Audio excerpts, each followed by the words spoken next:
Ever wonder how you can hold your breath or why you start panting after a run?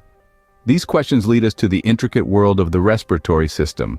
It's a sophisticated network of organs and tissues that help us breathe, a vital function we often take for granted. It's not just about inhaling oxygen and exhaling carbon dioxide, though that's a key part of it.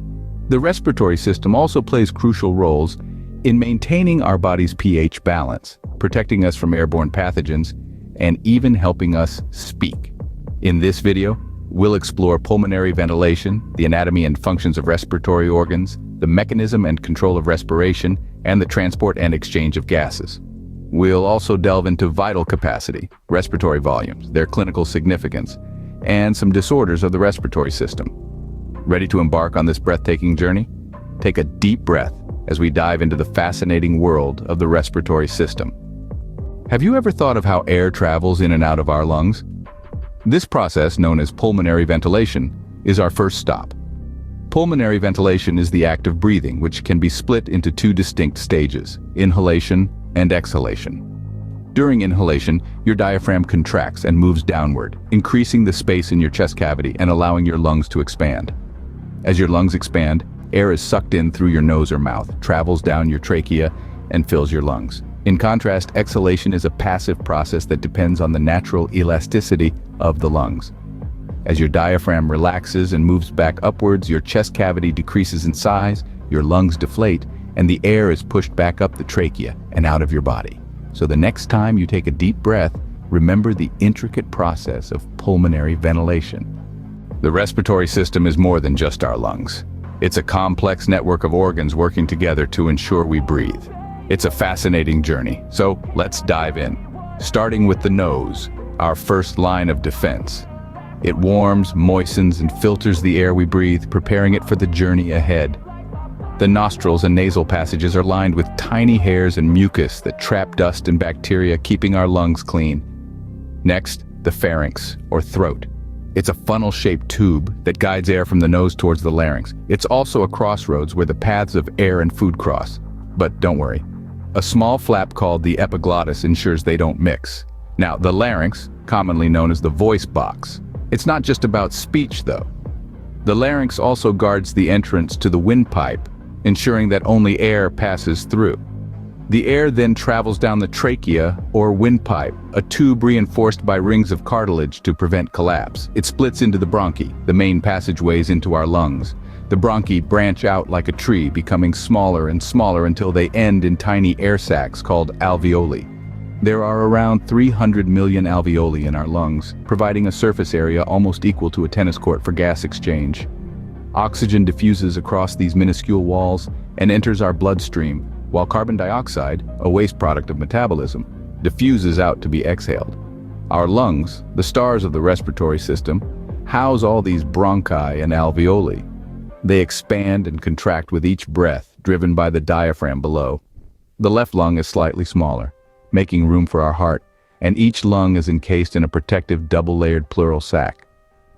From our nose to our lungs, every organ plays a vital role in keeping us alive and breathing. They work together in a delicate balance, a testament to the wonders of human biology. And remember, every breath we take is a testament to the amazing work of our respiratory system.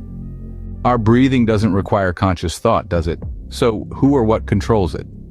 This might seem like a no-brainer, but the mechanism behind it is more intriguing than you might think. In the driver's seat of this intricate process is our brain, specifically a region called the medulla oblongata. It's the powerhouse that sends signals to the muscles involved in breathing, telling them when to contract and expand.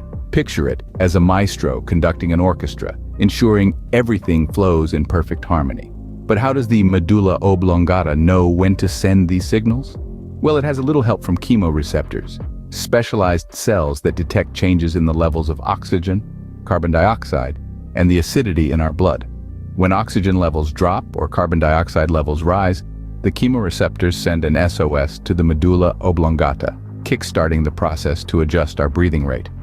This complex dance between the brain and the chemoreceptors ensures our body gets the right amount of oxygen it needs for survival. And what's more fascinating? It's all happening right now, as you're listening to this, without you even having to think about it. So, The next time you take a deep breath, remember, there's an entire symphony being conducted in your brain, ensuring your body gets just the right amount of air it needs. Our brain, the master controller, ensures we keep breathing without even thinking about it. Breathing is not just about getting air in and out, it's about the exchange and transport of life-sustaining gases. Now let's take a deep dive into this fascinating process. Imagine your body as a bustling city and your blood as the public transport system. Oxygen is the enthusiastic commuter and carbon dioxide is the weary worker heading home. Our blood, like a diligent bus driver, shuttles these two passengers to their destinations. The oxygen you breathe in enters your bloodstream from your lungs, where it hops onto a molecule called hemoglobin. Hemoglobin is like the bus, in our analogy, carrying oxygen through the vast network of blood vessels to the cells that need it. Now, what about carbon dioxide, the waste product of cellular processes? Well, it also hitches a ride on hemoglobin, but on a different part of the molecule. It takes the return journey back to the lungs, where it's exhaled out of the body. This process is essentially how the transport and exchange of gases happen in our body. It's a continuous cycle, a never-ending commute, happening millions of times a minute, ensuring our cells are well nourished and waste is removed. So it's safe to say that our blood doesn't just transport nutrients and waste. It's the lifeblood of our gas exchange system, the highway for oxygen and carbon dioxide. So our blood, acting as a courier, transports vital gases to and from every cell in our body. How much air can your lungs hold, and why is this important in clinical settings? Let's start by defining vital capacity. It's the maximum quantity of air a person can expel from their lungs after a maximum inhalation. It's a crucial metric in pulmonary function tests and can help assess the overall health of our respiratory system. This brings us to respiratory volumes. There are 4 basic volumes to consider: tidal volume, inspiratory reserve volume, expiratory reserve volume, and residual volume. Tidal volume is the air that moves in and out of the lungs with each quiet breath. Inspiratory reserve volume is the additional air you can draw into your lungs after a normal breath. Expiratory reserve volume is the extra air you can expel after a regular exhalation. And the residual volume, that's the air that remains in your lungs even after a maximum exhalation. Now, why are these volumes clinically significant? They provide valuable insight into lung function. For instance, a decrease in vital capacity might suggest restrictive lung disease like pulmonary fibrosis. Changes in the residual volume could indicate obstructive lung diseases, such as chronic bronchitis or asthma. Understanding these respiratory volumes and capacities is not just about numbers. It's about understanding the intricate workings of our bodies, helping diagnose and manage various respiratory conditions. Remember, our lung capacity can tell us a lot about our respiratory health. What happens when our respiratory system doesn't function as it should? Let's delve into some common disorders of this crucial system. First, we encounter asthma, a chronic condition that inflames and narrows the bronchial tubes, the passageways allowing air to enter and leave the lungs. Sufferers experience episodes of wheezing, chest tightness, shortness of breath, and coughing. Triggers vary from person to person and include allergens, exercise, and even stress. Next, we have chronic obstructive pulmonary disease, or COPD for short. This is not one, but a group of diseases, including emphysema and chronic bronchitis. COPD causes breathing-related problems and poor airflow, with the primary cause typically being long-term exposure to irritating gases, most often from cigarette smoke. Last but not least, there's pneumonia, an infection that inflames the air sacs in one or both lungs. The sacs may fill with fluid or pus, causing cough with phlegm or pus, fever, chills, and difficulty breathing.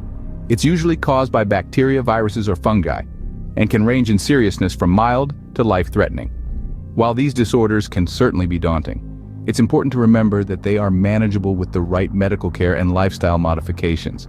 Knowledge is power, and understanding these disorders is the first step towards prevention and treatment. As we continue our journey into the world of the respiratory system, we hope you feel empowered and informed. While these disorders can be life-threatening, understanding them is the first step towards prevention and treatment. Our journey through the respiratory system has been nothing short of breathtaking, wouldn't you agree?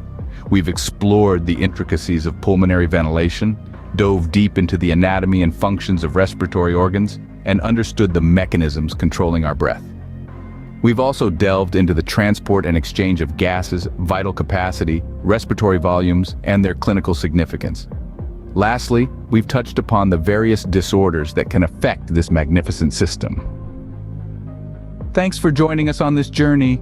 Remember, every breath you take is a testament to the marvel that is your respiratory system. Subscribe for more enlightening content.